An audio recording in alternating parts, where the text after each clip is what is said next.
I believe that when we as a system, we as judges, and we as attorneys try to inhibit, prohibit, or exclude the public from what's going on in the courtroom, I think we create a system of distrust for the public, and I think it's very, very important for the public, for the court system to be transparent with the public so the public understands and has knowledge of what's going on.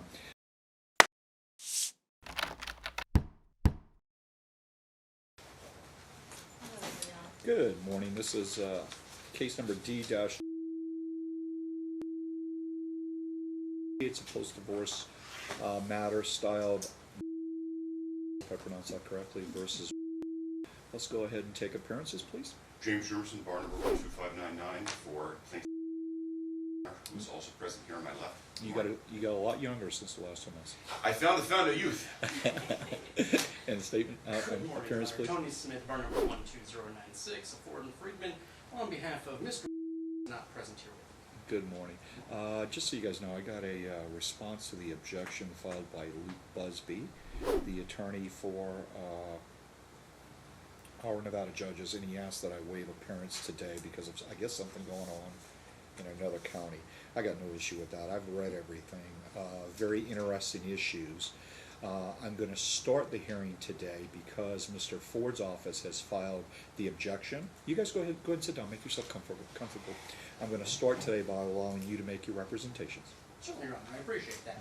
Well, and I know Your Honor has thoroughly read the paper, so I'll keep my argument brief. But where we're coming from, Judge, is the presumption outlined within Falcone regarding open proceedings. It's a presumption. It's the starting point. Now, the presumption can be rebutted, and as you know, Your Honor, what we need to show is that there is a compelling state interest. It interchangeably, I believe, uses overriding state interest. But once that is established, that there is a overriding state interest which would be harmed, there's a substantial risk of harming that state interest by allowing the open proceedings, then that compelling state interest can trump the right of the public to have access to a particular proceeding. Yep. Now, once that's shown, then it simply needs to be narrowly tailored and no broader than necessary to serve that compelling state interest. And so that's where we come to, is what is the compelling state interest we've identified here? And that is the mandate, really, when we look to NRS 3.225, when we look at family courts specifically, to, wherever practicable, encourage, foster, resolution through alternative means of domestic relations matters. And then we looked at case law as well. We looked at items such as Grisham, where we see that policy reaffirmed as well. And here, Your Honor, we have a marital settlement agreement, which the parties agreed as part of their settlement. They agreed certain terms are going to remain confidential. I think it's fair to say that absent their ability to agree to confidential terms and have those terms remain confidential from the wider public, they likely would not have entered into that MSA. And that's where we're coming from, Your Honor, is that if we allow open proceedings for any confidential settlement agreement, it's going to defeat that strong public policy that we have. And I would note, Your Honor, we've already, in anticipation of filing our motion for order to show cause for alleged breach of the marital settlement agreement and the decree, we've already submitted a request where we run through that analysis. Your Honor, I believe, was sympathetic to the analysis because the order providing for a limited seal, was entered. And I believe it comports with Falcone. It was narrowly tailored, it was no broader than necessary, and we are not saying, as they do in the response, that all proceedings must be closed because there's this confidential MSA. Were there a proceeding where the terms were not being discussed, the confidential terms within that MSA, likely my client doesn't have an objection to that particular proceeding being open. But I do believe the court can narrowly tailor this and already has with its order on file. And with that order on file, I do believe that that compelling state interest trumps the ability of Mr. Falcone's organization to have access to this particular proceeding upcoming. Let me just discuss something with you. Sure. You reviewed one of the factors that the Supreme Court set forth that I got, but there's four factors. The first factor you adequately stated. The party seeking to close the hearing must advance an overriding interest, is what they actually say, that is likely to be prejudice. Factor number two, the closure must be no broader than necessary to protect the overriding interest. Factor number three, and this is really important in my mind, the trial court must consider reasonable alternatives to closing the proceedings. And number 4, the trial court must make findings adequate to support the closure. All 4 are very important, but what I see going on in these cases, when I look at factor number 3, I can consider, and I think I have, reasonable alternatives to actually closing the proceeding. The reasonable alternative is to blacken faces, or black out faces for lack of a better word. A reasonable alternative is to not utilize names of the parties. And I can tell you, I don't know if you've had, I take my hat off to the media organization in this case, because I have looked at some of the videos, and they do a really, they don't just broadcast these things, they actually, I'm going to use the word edit. I'm not an IT guy, I don't know what the actual word is, but they do, in my mind, a reasonably sufficient, and they do a very sufficient job of protecting the interests of the parties in it. So let's focus on that third prong for a second. If I were to say, yes, the media has access, and I were to say, our Nevada judges, you cannot broadcast their names, you have to black out their faces. Now, most of the attorneys don't want that to happen because y'all want the publicity of it. I'm being a little facetious in saying that. But do you see what I'm getting to? I think that there is a way to recognize the privacy interests of the parties, taking into account the presumption for openness, and still protect the parties. Do you disagree? I do disagree to an extent, Your Honor, and I like where the court is going. My concern comes in, though, is it's a motion for an order to show cause about violations of those confidential terms of the MSA. They're going to be discussed, they're going to be disclosed, and if there's already a sealing of the contents of the motions of the MSA itself, with the finding that that's narrowly tailored and serves a compelling state interest, then I think that we would, at a minimum, need to bar the publication of any reference to the contents of that MSA. Because otherwise it's going to defeat the purpose. And Your Honor, here's one thing I honed in on in the response. Now, it appeared, I don't want to put words into counsel's mouth, so let me go ahead and... So, from the response... You're talking about the response of... From our Nevada judges. Okay, go ahead. I have it in front of me, actually. Of course. Now, so I'm reading at page 3, line 13, and in relevant part, this court can order the marital settlement agreement itself confidential and bind the parties to its terms as appropriate under the law. The mere existence of the agreement and the parties' agreement as to what is confidential isn't the basis to describe the public access. Now, we agree that the parties can't stipulate that, well, the public doesn't get to go ahead and see this. But the way I read that is it doesn't sound like there's an objection to the MSA itself remaining confidential as the parties stipulated. Now, what flows from that, though, is that if there's already ceding that ground that that should remain confidential, that shouldn't be publicly broadcasted, well then it's a little bit of it's going to defeat that purpose. If we allow the contents to be publicly broadcasted, we might as well make the whole confidential agreement open. Well, we can agree to disagree, but I disagree with you to a certain extent. I think, and I think this is why the Supreme Court has done it the way that they've done it. They said, hey, before we have a blanket exclusion of media in the courtroom, let's give the district court judge the opportunity to review it first and perhaps tailor a way to protect the interests of the parties. And I think I can tailor a way to protect the interests of these parties, even taking into account the content of the MSA. All right, I really appreciate your argument. Once again, super interesting issue for me. Mr. Jimmerson, I'm going to allow you to go, but before you start, I wanted to make a comment. There is a second part to the pleading that you filed. The second part of that pleading has to do with NRS 125.110 and the constitutionality of that statute. I got to tell you, between you and I almost agree with the argument that has been presented. However, I don't know if this is the right forum or the right time for me to address that particular argument. So right now, what I'd like you to do initially is focus on the media coverage aspect of it, and then give me a little bit of argument on the NRS 125.110. Yes, Your Honor, and I appreciate the court giving us the additional hearing time because our counter motion was to unseal, and well, today was only on the media, and we're focusing on that. Obviously, there are interests that we're forwarding that aren't necessarily being raised by our Nevada judges in the request to cover you know, the particular hearings with the way they do. They put it on YouTube or on their website. So to address the issue of the media, the court is right to observe the pattern and practice of our Nevada judges. They aren't just posting effectively just a republication of the Javs videotape just from another angle. There is real production quality that goes in. I know from the personal experience that they, with family court, they use initials, they don't use names. The faces of the parties are pixelated out, so you don't see them. Every time that there's a reference to a name, there's an audio redaction so that we don't know who the person is. We obviously know who the attorneys are, who the judges are.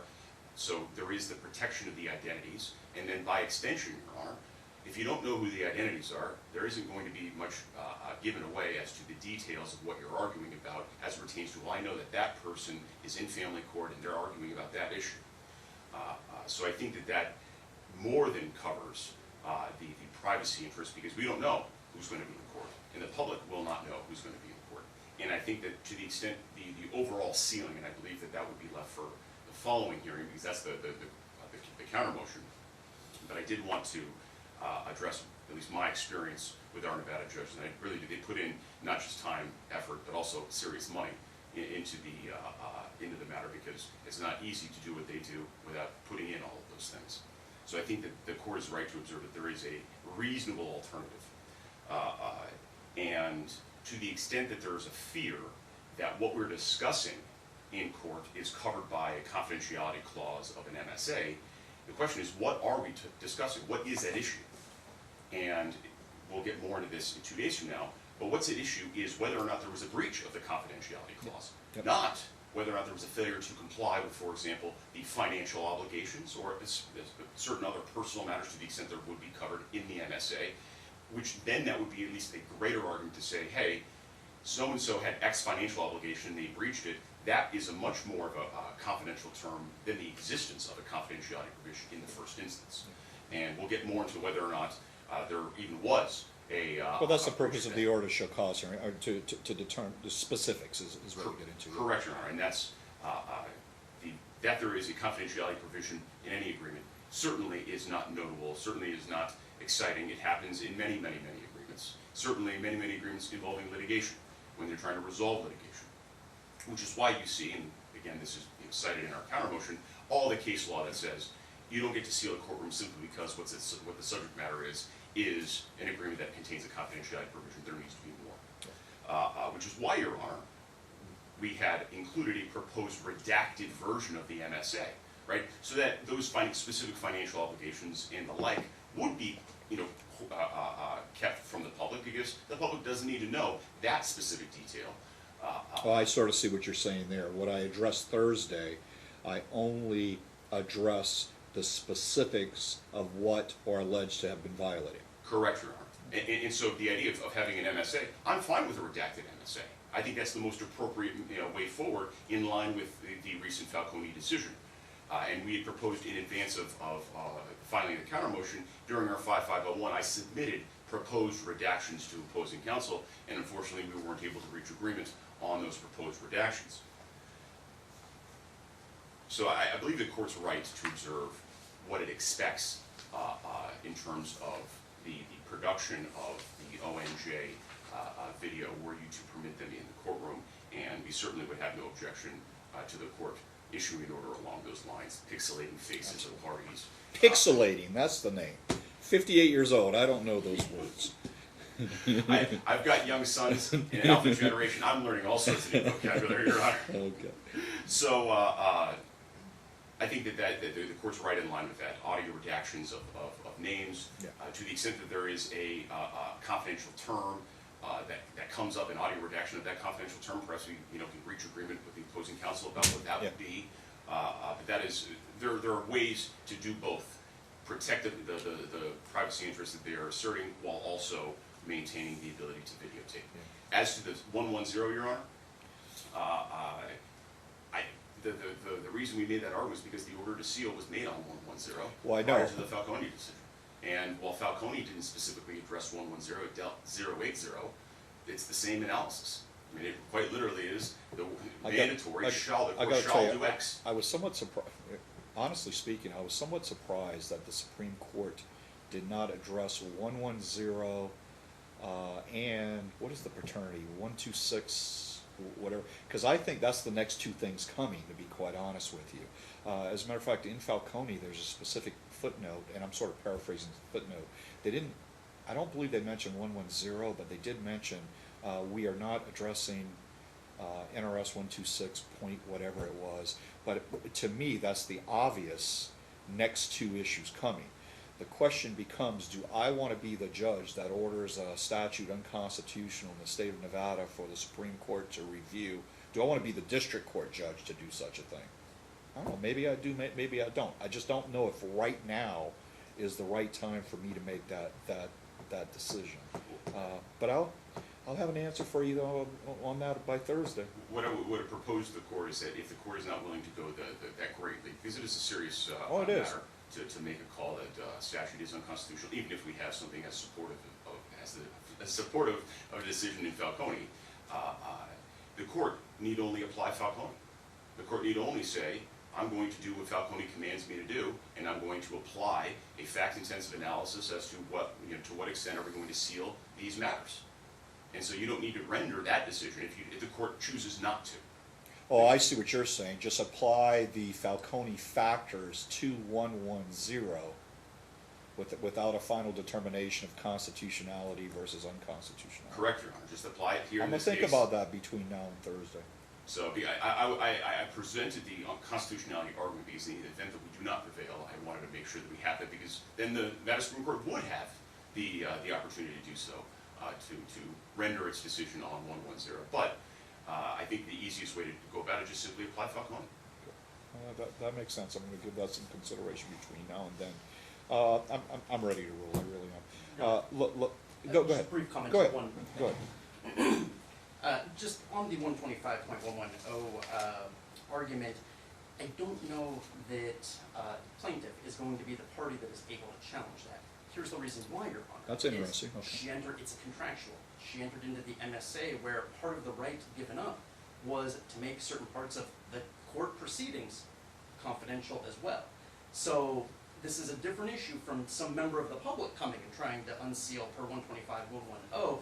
I do believe that the other party is stopped from doing so. Because of the She's given up contract. That right, exactly, Your Honor. That's something else I'm going to think of between now and Thursday. And Your Honor, just briefly, I know you're ready to rule, I would just request that if the court's inclination is to do anything other than, or rephrase that, if the court's inclination is to allow the actual terms of the confidential MSA to be discussed and to be publicly broadcast during the upcoming motion hearing, then what we would request from Your Honor is that the matter be stayed, the hearing be vacated without prejudice, because based on the conversations with my client, I do believe that he would like to explore writ relief. And I also think it's one of those situations where if we allow the public access and broadcast of those confidential terms, we don't unring that bell. And so I just would request from Your Honor that we stay it, vacate it, allow us to come back after we get some direction from the Supreme Court. That's the point of Falcone too, is they already say, here y'all go, here's your test, now flesh it out, come back, we'll go ahead and make the call about was this compelling state interest, was it narrowly tailored, were there reasonable alternatives employed? And we would like the ability to get that direction,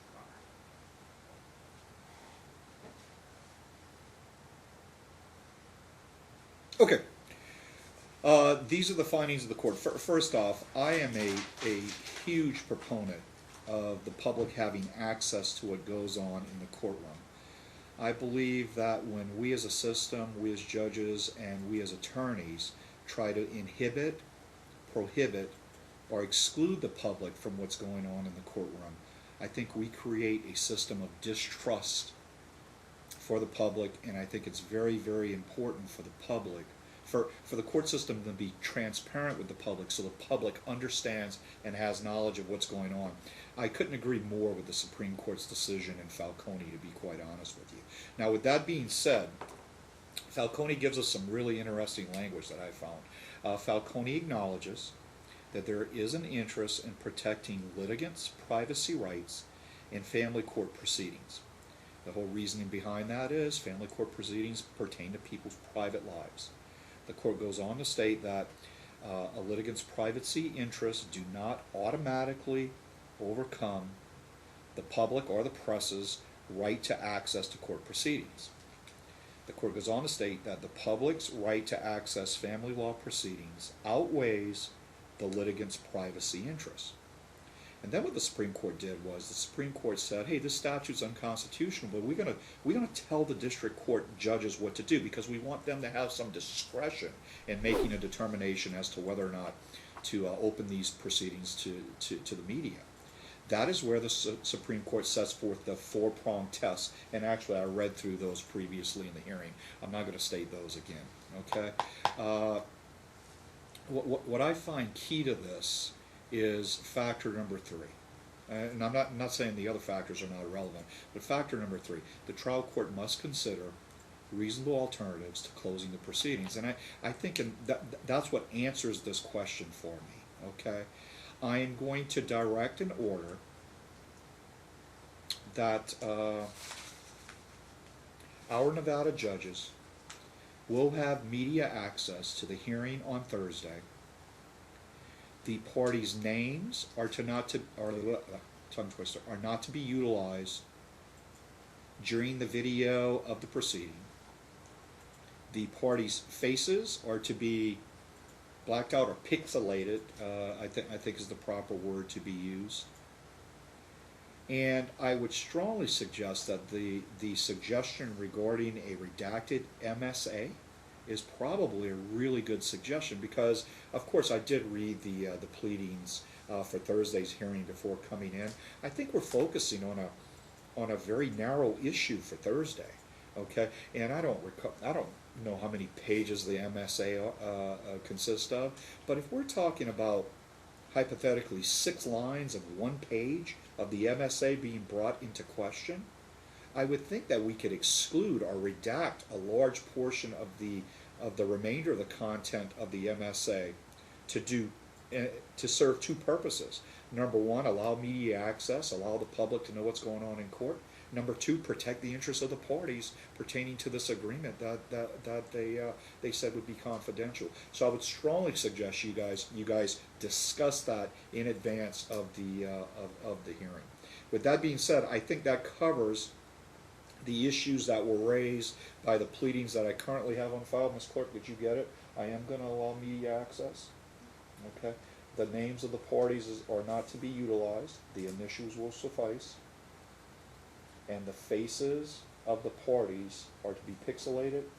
And of course, any time a specific name of the party is referenced in the proceeding, that will be, but once again, I've seen they do a good job of, I'm going to call it blacking out. I don't know what you use there. Bleeping, I guess, is the word, the name of the parties. And I think that solves everybody's interest in this case. I think it solves the media's interest. I think it solves the party's privacy interest, and it solves the interest of the court in making sure that the public has access to the proceedings so the public can trust what's going on. Okay? Is that understood? All right, very good. With that being said, Mr. Jimmerson, I'm going to direct you to prepare a real quick order from today's hearing.